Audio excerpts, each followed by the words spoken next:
Hello and welcome back to another edition of Inside the Inferno. I'm Emma Wakefield and alongside me is Tanner Buck. Tanner, a lot to unpack here as we hit the middle of March and all its madness.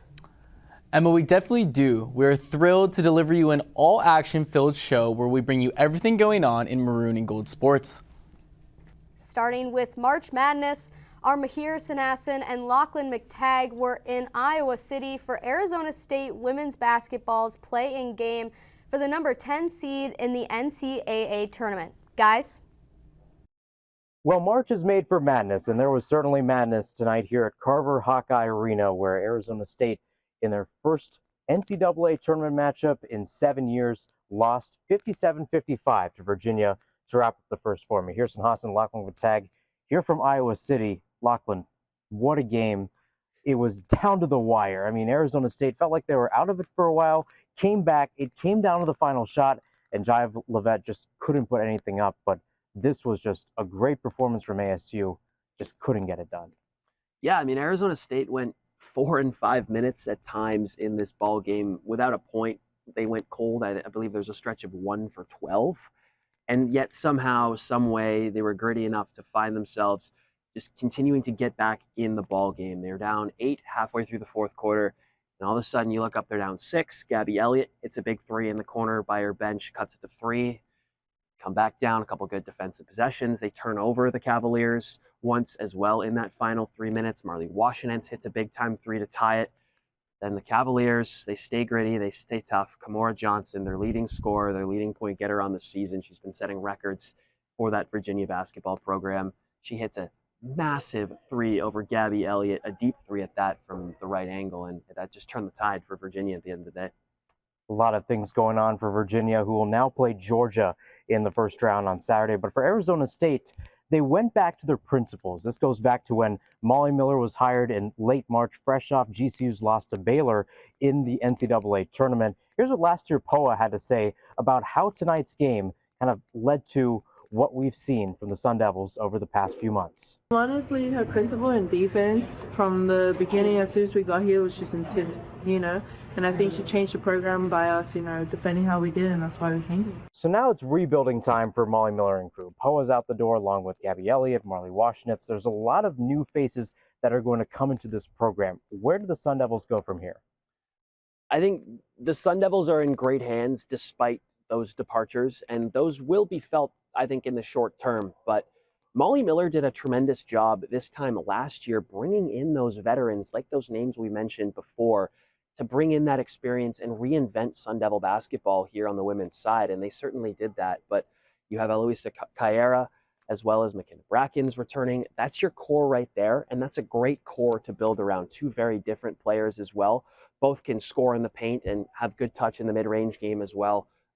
So look for Molly Miller to build on this style of play that she's created. It's a very attractive style of play, full of energy and camaraderie, and I think she'll attract some championship pedigree players to come to Arizona State to keep building on what was a tremendous season. Well, Molly Miller said it best before coming to Iowa City.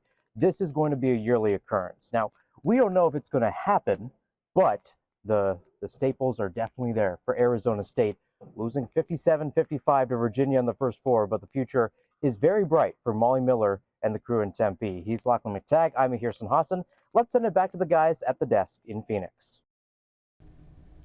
Staying on the hardwood, we're now joined by Isabella Perez. Isabella, thank you for joining us. Head coach Molly Miller flipped a 10-win team into a near 10-loss team. How did roster additions impact ASU's success this season? This new look roster turned Arizona State into a powerhouse all season long. With 10 new additions and players transferring in from all across the country, the team quickly found chemistry and success followed naturally. Guard Gabby Elliott was one of the most impactful additions. The senior brought experience from Penn State, Michigan, and Clemson. She led the Sun Devils in scoring, averaging nearly 16 points and 3 assists per game, and was named WBCA All-American finalist. Forward McKenna Brackens also made an immediate impact on both ends of the floor. After 2 seasons at UNLV, she averaged 14 points and 6 rebounds per game, recording 7 double-doubles this season as a junior. With a balance of experience and talent, this team came together and maximized its potential. You mentioned 2 players' impact. What role did coaching have in this team's turnaround? The arrival of head coach Molly Miller brought in a new culture to this program. Molly Miller came to Tempe after 5 seasons coaching at GCU, leading the Lopes in their first WAC title and NCAA tournament appearance in 2025. At ASU, Miller's 24 wins were the most in program's history for a first-year coach, and the most amount of wins in a season since ASU's 2015 through 2016 season, with a total of 26 wins. But Miller did not come alone. She brought in 3 other skilled coaches from GCU. Miller is passionate about her coaching staff and describes them as head coaches that assist rather than assistant coaches. What does this year's March Madness appearance say about this season's success? This was huge for Arizona State, as it's their first time dancing since 2019, and it didn't come as a surprise. The Sun Devils opened the season with a 15-game win streak and climbed the rankings. The Sun Devils even secured statement wins, including a sweep over Arizona in the 3-game series this season. The Maroon and Gold also collected 2 wins in the Big 12 tournament. This tournament is a reflection of their consistency as a team and their depth and complete effort they brought all season long. Thank you, Isabella, for another insight on the Sun Devils' turnaround season. Sun Devil men's basketball finished the season with a 17-16 record, with it being head coach Bobby Hurley's final season spearheading Sparky's squad. Some notable moments this season for the Maroon and Gold were victories over some ranked opponents, upsetting Texas Tech, Kansas, and Baylor. Despite a record over 500, Arizona State struggled in conference play, going 7-11 as its season ended the second round of the Big 12 tournament. The team's 2 best players this season were guard Mo Odom and center Masamba Diop. Odom averaged just over 16 points a game and Diop averaged 13.6 points, also being second in the Big 12 with 2 per game. Next season, we'll be excited to see who replaces Hurley, who lasted 11 seasons in Tempe. The Arizona weather is hot, but so is Sun Devil baseball's record. Sparky secured a series win over then number 17 ranked TCU last weekend. Starting pitchers Cole Carlone and Cole Klecker combined for 18 strikeouts over the series. After dropping the series opener, the Sun Devils scored 19 runs over a 2-day span, leading to a Sunday shutout. On Tuesday, ASU took down in-state rival GCU in a game that went to extra innings. Catcher Cohen Niklai not only hit a 2-run dinger to bring the game to extras, but also delivered a walk-off single to secure a 4-3 win. After winning its last 3 games, Sun Devil baseball goes on the road for a 3-game series against Big 12 opponent Kansas State. Currently, the Sun Devils sit behind them in the conference at 4th with a record of 15-5. The Wildcats have won 8 of their last 9 games in the month of March. In those 9 games, their bats have been hot, averaging just over 12 runs a game. 7 players in their lineup alone have a batting average over 300. 2 notable players to mention are infielders AJ Evasco and D. Kennedy. Evasco made the Big 12 all-freshman team last year and has a batting average of 353 so far. Kennedy leads the team in batting average, slugging percentage, and RBIs with a 392 batting average on the season. Kennedy is also agile on the bases, leading the Big 12 with 13 stolen bases. The Sun Devils will need to rely on their defense, which has averaged just under 4 runs this season, with the pitching staff boasting a 3.89 ERA, which ranks 3rd best in the Big 12. After being swept by Utah earlier in its last home series, Sun Devil softball turned it around when it returned to Farrington Stadium against then number 15 ranked Oklahoma State last weekend, winning 2 of 3 games thanks to strong pitching from Kenzie Brown, who tallied 14 strikeouts in Game 1 to secure a 3-2 win. To continue this momentum, infielder Ryan Brown nailed a go-ahead home run to win Game 2 5-4. ASU is now 22-7 following this series upset. The Sun Devils remain in the state of Arizona this weekend, but will head down south to face off against number 11 ranked Arizona for a 3-game set. Dimitri Kurlik joins us in studio to break down this weekend series at Rita Hillenbrand Memorial Stadium. Dimitri, what's at stake for both teams over the next 3 days? Tanner, there is a lot at stake for both teams. First of all, it's a rivalry. The Territorial Cup Series are also called the Duel in the Desert.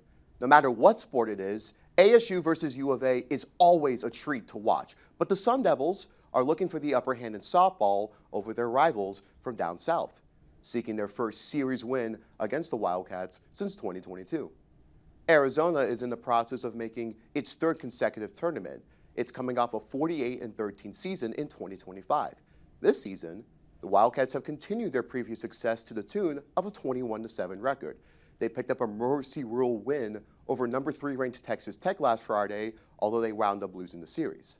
The strength for Arizona is the bats. The team is hitting for a combined OPS of 1.031 through 28 games and have driven in 206 runs, ranking third in the Big 12.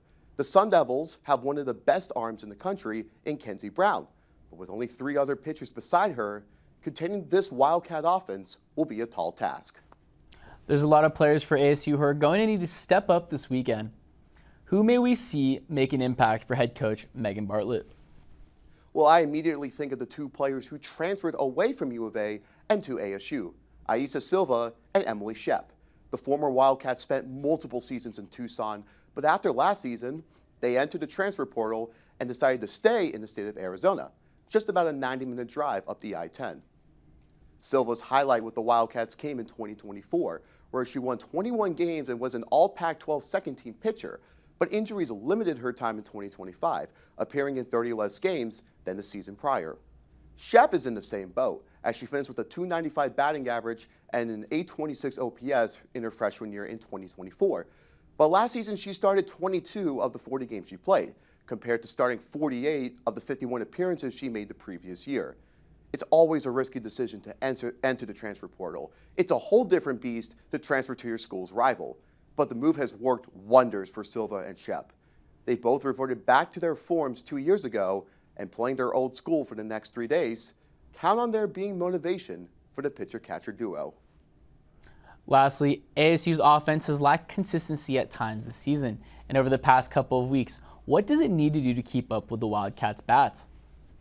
Well, the good news for the Sun Devils is that pitching is more flawed for the Wildcats. Similarly to the Sun Devils, U of A runs a 4-woman rotation, but the results have been more hit or miss. The girl ASU will need to look out for is Jalen Adams. The senior from Iowa has a 12-4 mark in 21 appearances and a team-leading 3.10 ERA. Riley Holder is also having a solid year with a 7-2 record in 12 games, posting a 3.50 ERA. However, outside of those two, it gets rough on the circle for Arizona afterward. Janae Berry has pitched in 16 games and has a 6.80 ERA. Following her is Sarah Wright. She's allowed 18 earned runs in just 17 innings. Sparky's offense has been one of the most prominent offenses in the Big 12 this season, with a team OPS of 980 and 44 home runs on the season. If they can get through Adams and Holder, it'll put Wilbur at a disadvantage. Thank you, Dimitri, for the recap on Sun Devil softball, as this matchup with the Wildcats will be quite one to watch. Now we head to the mat, the wrestling mat that is, as Sun Devil Wrestling takes on the NCAA Championships this weekend.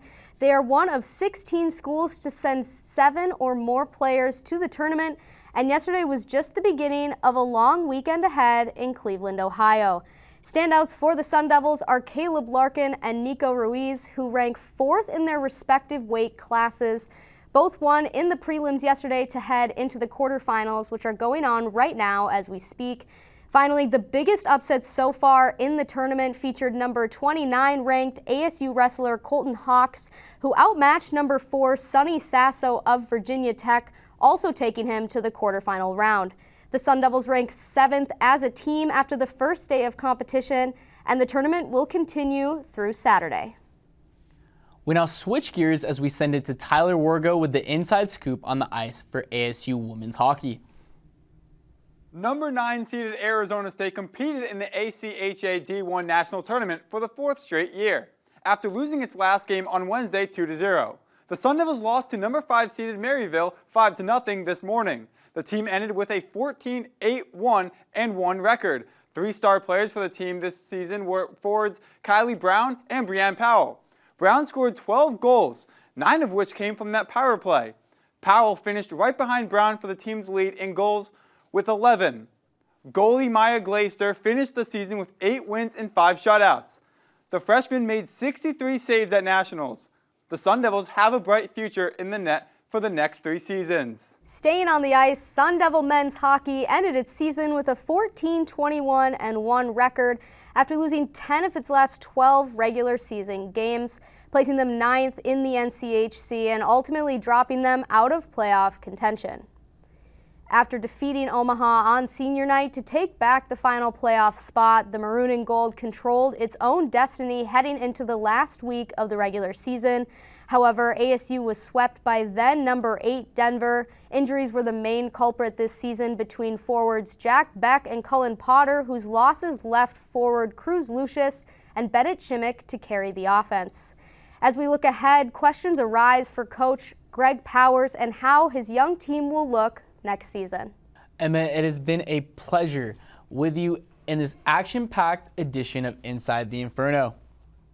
Couldn't agree more, Tanner. If you want to keep up with everything Arizona State athletics, don't forget to follow us on Instagram and X at Inferno Intel, and check out our website at infernointelmedia.com. For Tanner Buck and our entire crew behind the scenes, I'm Emma Wakefield. Thank you for tuning in to Inside the Inferno.